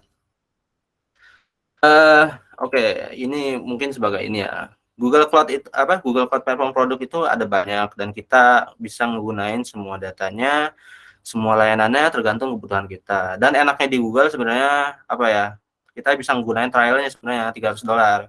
Nah, itu tadi saya sebenarnya pengen praktek secara real sih. Tapi belum di ACC token saya oleh Google gitu $300 ya. Nanti mungkin next time event atau kedepannya mungkin kalau udah di ACC kita boleh saling ini ya, bisa ngetes-tes project menggunakan GCP gitu. Oke. Ada study case nih based on true story mungkin ya, based on true story saya. Jadi terdapat sebuah data ya di MySQL ya. Tapi nah, yang dimana pada saat processing generate data terdapat beberapa masalah gitu. Masalahnya apa aja sih? Yang satu performanya kurang, yang satu lagi terjadi limitasi dari Google Cloud Function gitu. Nah, kenapa limitasi? Karena generate-nya terlalu lama. Ya itu tadi nomor satu, performa yang kurang gitu. Nah, gimana cara kita ngatasin masalah ini? Ya ini yaitu dengan melakukan pemindahan data dari MySQL ke BigQuery agar performa data yang kita ambil jauh lebih cepat dibandingkan langsung mengambil melalui BigQuery, melalui MySQL maksudnya. Oke, mungkin ini ada sesi ini sih sebenarnya, kayak saya mau ini praktek nih, praktek mengenai GCP ya, apakah. Tapi ini masih cukup nggak ya waktunya? Udah jam 3 ya? Waduh, kita udah batas jam 3 sih, ini 1 jam 30. Nah, paling gitu ya. Tapi nggak apa-apa deh, start dulu aja. Kalau nggak sempat mungkin langsung ke ini kali ya, ke langsung ke penutupan mungkin ya. Kita nggak apa-apa lah, extend waktu sedikit mungkin ya. Nah, mungkin saya mau nyoba nih dari GCP. Sebenarnya saya mau nyobanya enaknya secara real sih. Cuman ya tadi itu ya kreditnya belum keluar dari Google. Oh, kuotanya udah nggak bisa lagi. Oke lah, nggak apa-apa lah. Nah, intinya saya tadi mau jelasin ini ya, data stream. Tapi dari Google-nya sendiri udah dibatas, nggak bisa lagi. Udah limit katanya. Ya udah nggak apa-apa. Nah, jadi mungkin next ke depan sih saya harapannya bisa pakai tokennya langsung ya. Karena kalau saya pakai GCP yang di kantor kan nggak mungkin juga. Nanti bakal nggak mungkin asalnya. Soalnya kan itu pribadi ya, privasi. Nanti mungkin saya mau pakainya yang dari Google aja gitu. Soalnya kalau yang sekarang saya belum ada tuh, baru yang punya kerjaan doang gitu.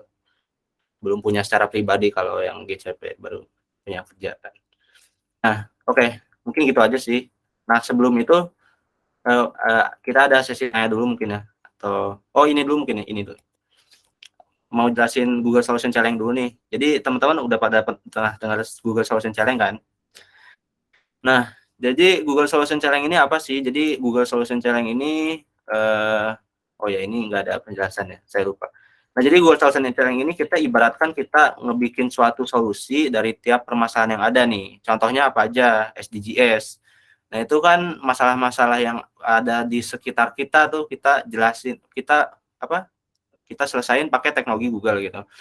Nah, kalau teman-teman pengen ini ada di sini nih Google Solution Challenge ya. Google Solution Challenge. Nah, ini siapa aja sih yang apa yang bisa ikutan? Bisa dari luar UMB sebenarnya bisa ya, dari luar Mercu, cuman harus ada salah satu anggotanya yang dari Mercu Buana. Kenapa? Buat verifikasi ataupun validasi data kita nih, buat dikirim ke sana. Soalnya kalau mau ikutan berarti atas nama ini ya, berarti kampus Mercu berarti. Nah, ini bisa ini ya kalau mau ikutan ya tentang Google Solution Challenge. Nah, itu timnya sendiri itu terdiri dari 4 orang ya, bisa kurang tapi maksimalnya 4 orang gitu. Nah, SDGs ini contohnya kayak permasalahan-permasalahan yang ada, ini kayak properti banyak ya. Nah, ini bisa kita ikutan nih kalau emang teman-teman minat gitu. Bisa daftar juga, nanti untuk link pendaftarannya sebenarnya ada di Instagram ya. Nanti klik link by bio aja, itu ada link-link kayak buat pendaftaran kayak GSC. Nanti kalau udah isi form nanti bakal dihubungi nih sama pihak kami, core team khususnya buat ikutan. Nah, oke, kita belum beres sih. Nah, sebenarnya kita ada offline study session yang diadakan pada kampus Meruya Universitas Mercu Buana. Nah, ini bagi teman-teman yang di Jakarta, sebenarnya Jakarta Barat khususnya bisa hadir ke Mercu Buana pada tanggal 10 gitu. Nah, juga bisa ada. Oke, mungkin ke sesi tanya aja ya. Boleh langsung sesi tanya, soalnya tadi labnya limit sih dari GCP-nya. Kita nggak bisa start lagi lab tuh, udah limit. Tadi dia mau nyoba ini sih. Kita bisa langsung ke sesi tanya mungkin ya dari relation.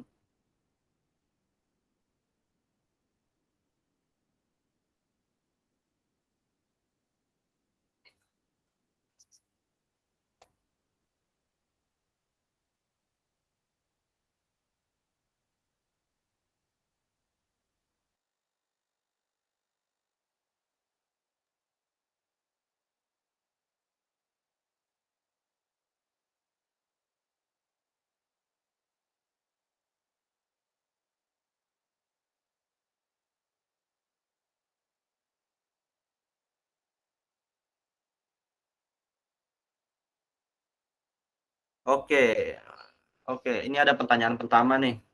Oke, bakal aku bacain. Kalau equation itu lebih gampang diintegrasinya pakai React atau pakai Vue untuk one-nya. Soalnya kan beda, kayak rada beda tuh caranya, walau implementasinya sama. Oke, sip.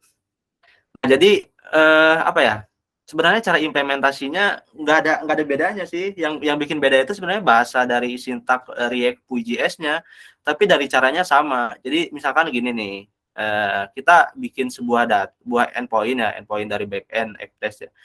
Kita harus samain tuh inputan dari kayak misal gini, apa ya? Yang keluar dari ini apa? Objek kan JSON ya. Yang keluar dari endpoint kita JSON misalkan. Nah, dari si React sama si Vue.js-nya tinggal parsing data aja kan dari yang udah kita bikin. Dan parsing datanya biasanya pakai apa? Biasanya kalau yang front end sendiri pakai Axios ya. Teman-teman pernah dengar Axios ya? Nah, itu buat nge-get datanya ya. Nge-get datanya. Nanti kalau udah kita get datanya baru kita parsing tuh kayak biasa. Nanti misalkan pakai looping gitu. Itu kayak biasa kok. Sebenarnya caranya sama ya. Yang bikin beda sebenarnya apa ya? Yang bikin beda itu sebenarnya sintaknya aja. Sintak penulisan dari React dan Vue.js itu berbeda ya. Cuman untuk konsepnya sendiri sebenarnya sama. Tujuannya sendiri kita ambil get data, memakai Axios misalkan, baru nanti kita parsing datanya gitu. Kalau lebih mudah mana? Kalau saya boleh ini lebih mudah Vue.js sih. Kenapa? Karena saya sendiri pernah juga dulu ya sempat bikin. Dan kalau itu kan emang ini ya harus nge-setting state-nya juga. Kalau di Vue.js itu emang apa ya? Kurang lebih kayak HTML CSS banget lah gitu. Kita lebih mudah aja gitu. Kalau menurut saya sendiri ya. Dan lebih mudah pakai Vue.js. Karena di kerjaan pun gitu sih. Backendnya pakai Express gitu. Dan frontnya pakai Vue.js. Kenapa? Karena lebih mudah juga sih kalau si Vue.js dibandingkan React menurut saya sendiri ya. Oke, mungkin gitu. Caranya sama, bener. Wow, implementasinya secara sama. cuman beda di sintak aja. Tapi caranya kita sama sih, kayak misalkan nge-get di Axios, terus ntar baru parsing data. Oke, semoga terjawab ya dari bahasa Jepang. Oke, sekarang Farhan ya. Buat ngedeploy app berbasis Express.js bagusnya apa ya? Kubernetes atau Google Cloud Runs? Oke. Kalau saya sendiri sih biasanya pakai App Engine ya, App Engine. Tapi sebenarnya bisa pakai Cloud Run, bisa, Kubernetes bisa. Tapi kalau saya sendiri, kalau disuruh milih, saya bakal milih App Engine. Kenapa? Karena kalau Kubernetes dan Cloud Run itu, kalau Cloud Run dulu deh, Cloud Run itu biasa khusus yang serverless gitu ya. Kayak misalkan, apa ya, kan kalau saya biasanya kalau bikin project itu mikir kayak jangka panjang juga ya. Nah, makanya saya pakai App Engine. Kenapa?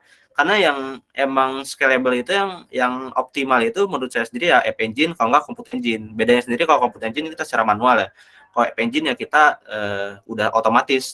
Kalau misalnya kita mau nge-up nih, ya udah kita up aja gitu. Kalau kita mau down ya kita tinggal down aja. Nah, mungkin saya untuk pertanyaan ini lebih milih App Engine. Cuman kalau di antara kedua ini lebih memilih Kubernetes kalau saya. Kenapa? Kalau Cloud Run, Google Cloud Run itu serverless ya. Saya lebih milih itu ya, Kubernetes. Kalau emang dikasihnya atau yang dua ini nggak ada di luar dari itu. Nah, tapi kalau saya sendiri pribadi milih App Engine sih untuk saat ini emang. Karena saya lebih mikir kayak jangka panjang gitu. Ntar gimana aplikasi atau website yang mau kita bikin gitu. Oke, mungkin itu ya untuk Farhan. Ada kira yang pertanyaan lain?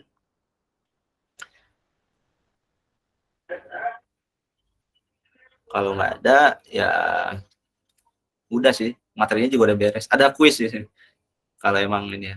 Mungkin saya kasih waktu dulu sampai 15 ya. Nah, kalau belum ada yang nanya, ya udah mungkin langsung ke kuis mungkin ya. Kuisnya juga nggak terlalu susah kok sebenarnya. Oke.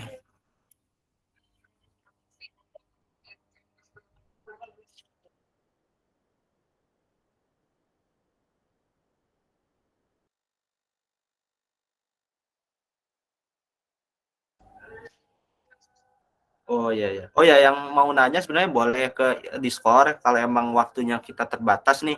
Yang nanya bisa di Discord, bisa LinkedIn juga ya. Saya punya LinkedIn, itu boleh di connect juga nih, kita saling connect LinkedIn.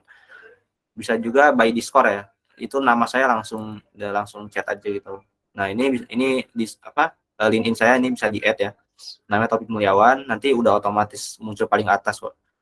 Ini bisa di-add dulu tuh LinkedIn-nya, ataupun mau by Discord juga sebenarnya nggak apa-apa, boleh. Atau via Instagram juga boleh ya, ada Instagram.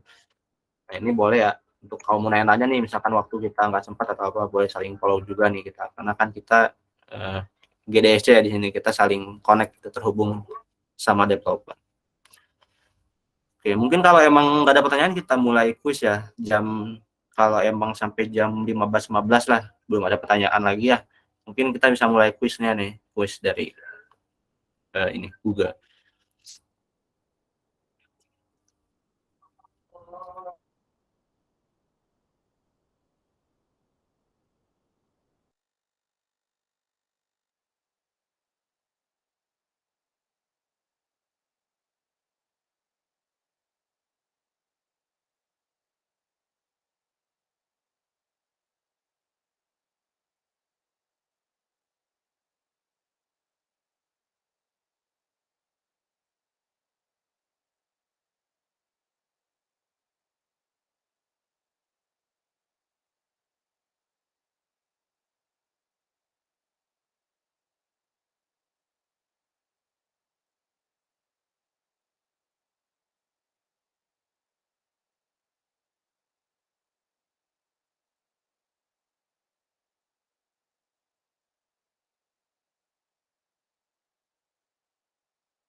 Oke, tes. Kita gabungin ya quiz.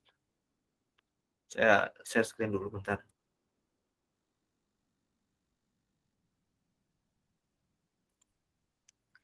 Yang ini boleh masuk ya, yang udah ini boleh masuk. Boleh masuk. Bentar.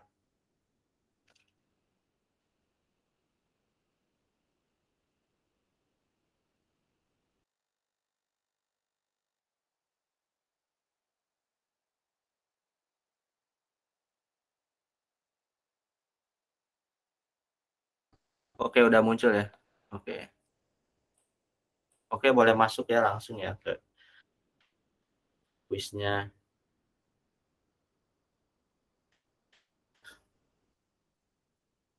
Oke, bisa join dulu tuh quiznya.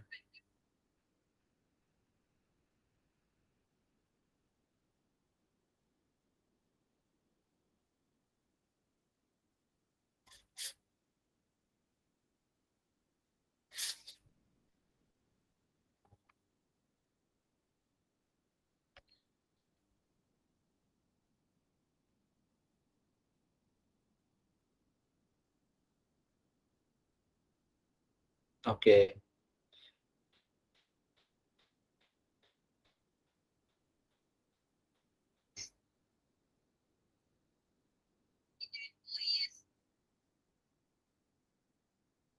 Oke, bisa masuk quiznya ya. Boleh tuh.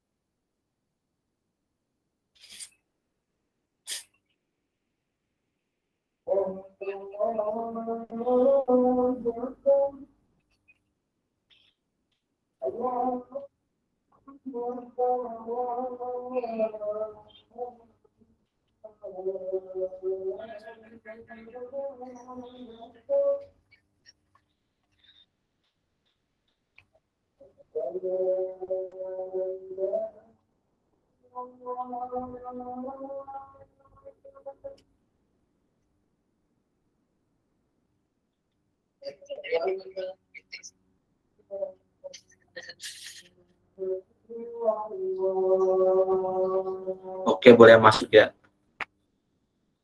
Kita nunggu yang lain juga nih.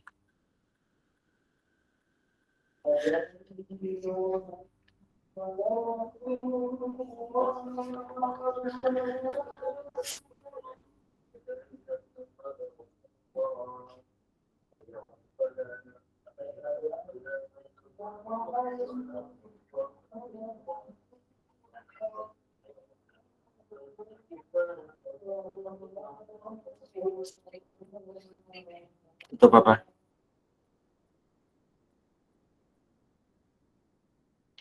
Oh ya, ini belum ya. Kita mulai dulu ya. Nanti kita udah 10 nih yang gabung nih. Boleh join.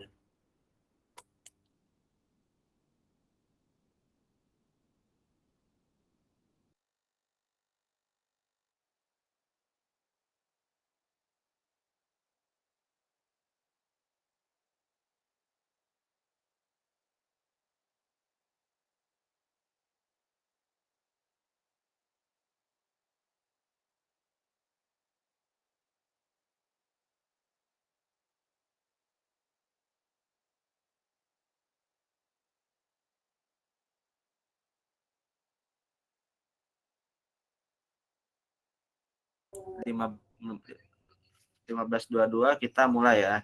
Jadi yang belum gabung boleh gabung. Karena 15.22 kuisnya bakal kita mulai.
Oke, kita mulai langsung ya karena udah masuk semua nih mungkin ya. Kita mulai.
Oke, ini udah ada beberapa ini ya peserta, tapi belum belum ada yang ini. Ya semangat semangat, pasti bisa. Ini nggak terlalu susah kok.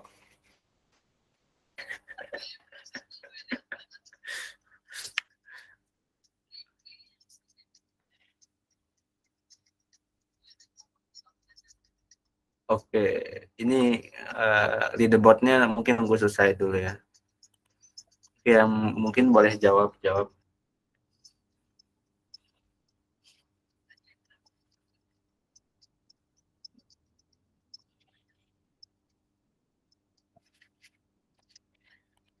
Oke,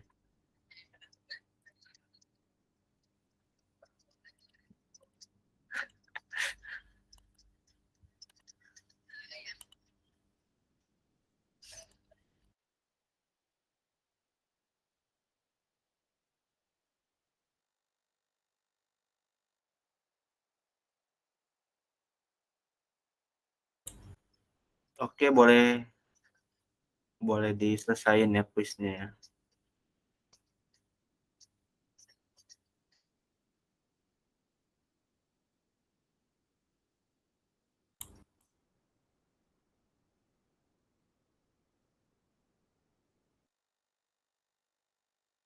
Ini kayaknya kalau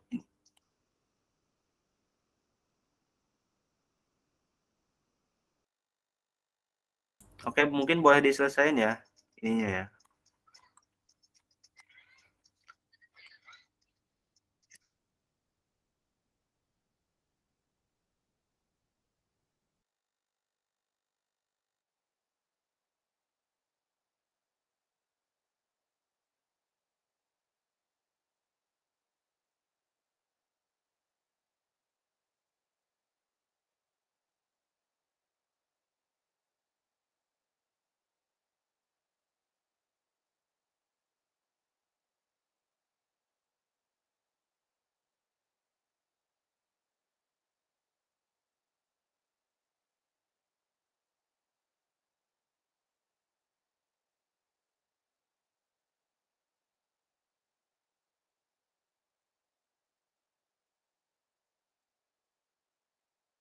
Oke, ini ada juara satunya Bowo ya. Juara satu Bowo, juara dua Wakabayashi, yang juara tiganya ada Salman Alfarisi. Oke, yang lainnya juga hebat-hebat kok.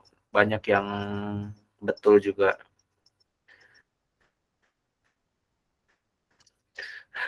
Oke, mungkin yang belum selesai boleh diselesaikan dulu ya. Ini yang skornya seimbang sih Bowo sama Wakabayashi ya. Ini 6.900 tuh. Cuman yang teratas ya Bowo ya. Oke, oke. Iya nih, yang paling atas. Oke, mungkin yang lain boleh diselesain juga tuh yang belum. boleh diselesain.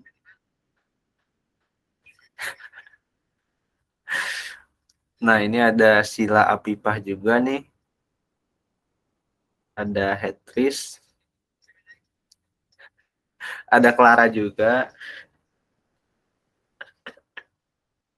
Banyak nih.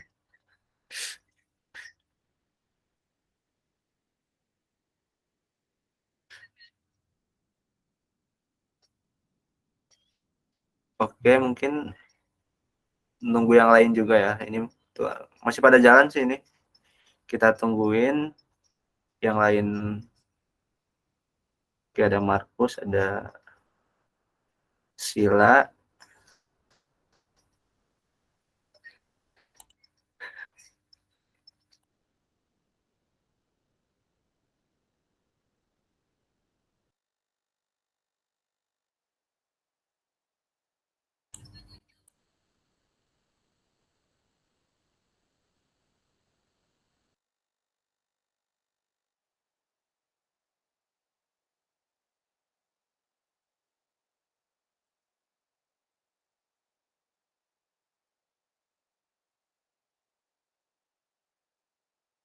Oke, karena jam udah menunjukkan 15.27 nih.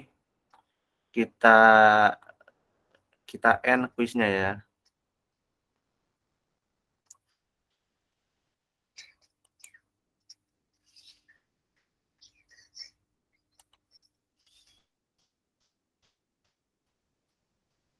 Oke, untuk juara 3-nya ada Hamba Tuhan, juara 2-nya Wakabayashi, dan juara 1-nya ada Bowo. Oke, selamat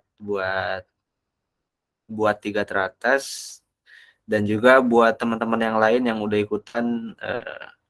Kalian pada hebat sih, bisa ngejawab soalnya. Oke. Nah, jadi gimana tadi, pada seru kan kuisnya? Mungkin bisa, mungkin kalau udah ikutan kuis ini nanti bakal lebih termotivasi nih buat belajar lebih dalam mengenai teknologi Google ataupun teknologi yang emang sekarang lagi hype gitu ya. Nah, jadi berujung kita udah habis juga nih waktunya. Kita mau ada ini nih, dokumentasi nih. Oh ya, jangan lupa isi absen dulu ya. Absensi ada di kolom chat, boleh diisi absennya. Dan juga kita ada sesi dokumentasi nih sebelum kita live di event ini, weekly study session. Oke, boleh open cam mungkin ya dari tiap masing-masing.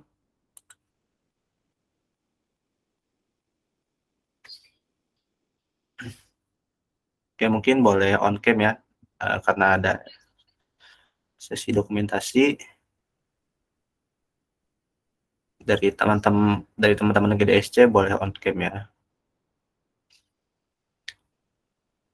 Oke, ada Sahaluddin Ahmad Aziz, ada Ahmad Baihaqi. Wah, ini ada banyak sih. Mungkin boleh on cam juga yang lain ya. Kita bakal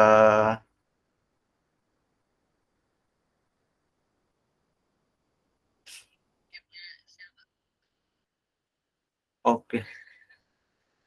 Kita bakal sesi foto nih jam 15.30 mungkin ya.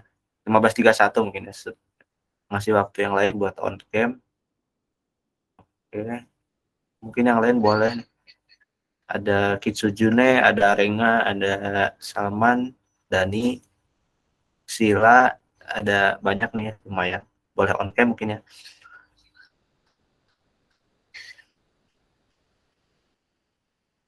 Nah, oke, Kitsujune mungkin. Oh ya udah. Arenga.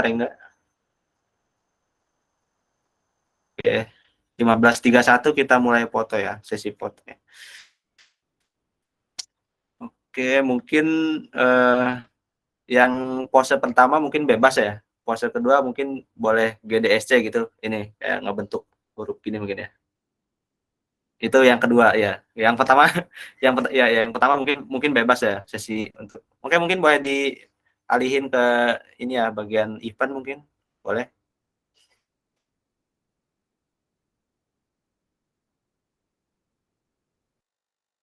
Oke, tiga, 3, 2, 1. Oke, oke, mungkin boleh gini ya tangannya ya, mungkin Google ya. Oke, satu dua tiga. Oke, udah. Oke, udah sih. Nah, nah mungkin dari saya segitu ya mungkin. Jadi makasih buat yang udah hadir. Jangan lupa isi absennya. Ada di kolom chat itu ada absennya ya. Dan juga kalau yang mau nanya-nanya boleh melalui Discord ataupun LinkedIn dari Mercu sebenarnya boleh sih. Instagram Mercu boleh. Tapi kalau ini mau nanya boleh di Discord aja ya. Kalau mau kayak pas respon gitu. Karena di Discord biasanya paling aktif di Discord. Oke, mungkin itu sih. Ada pertanyaan yang lain? Kalau nggak ada boleh submit. Makasih udah hadir ya ke weekly study session. Ditunggu weekly study session selanjutnya untuk website dan juga mungkin kita bakal bahas banyak nih untuk selanjutnya. Oke, boleh share screen. Terima kasih buat semuanya yang udah hadir.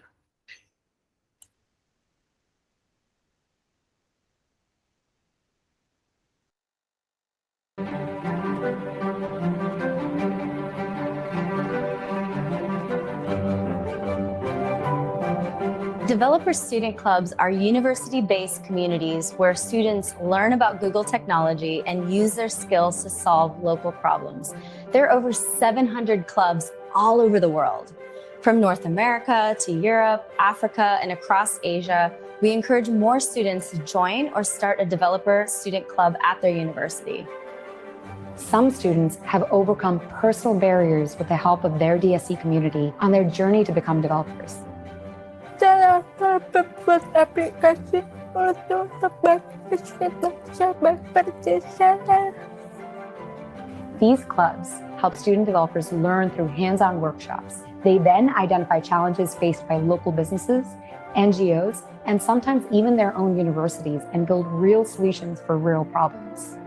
The workshops that we had was Firebase, Actions on Google, and we're about to do ML. It's an amazing experience to learn about the impact that the technologies that can provide in our local communities. DSE is a family, and it's not just about the programming, it's about the learning of teamwork and leadership. A lot of villages face the problem of water, farming, floods. Maybe we can develop applications to solve this problem. Might be very ambitious for us as students to say that, but nothing is impossible. We can do it. Developer student clubs around the world have already impacted so many students in their universities and people in their community. The future is bright for the next generation of students.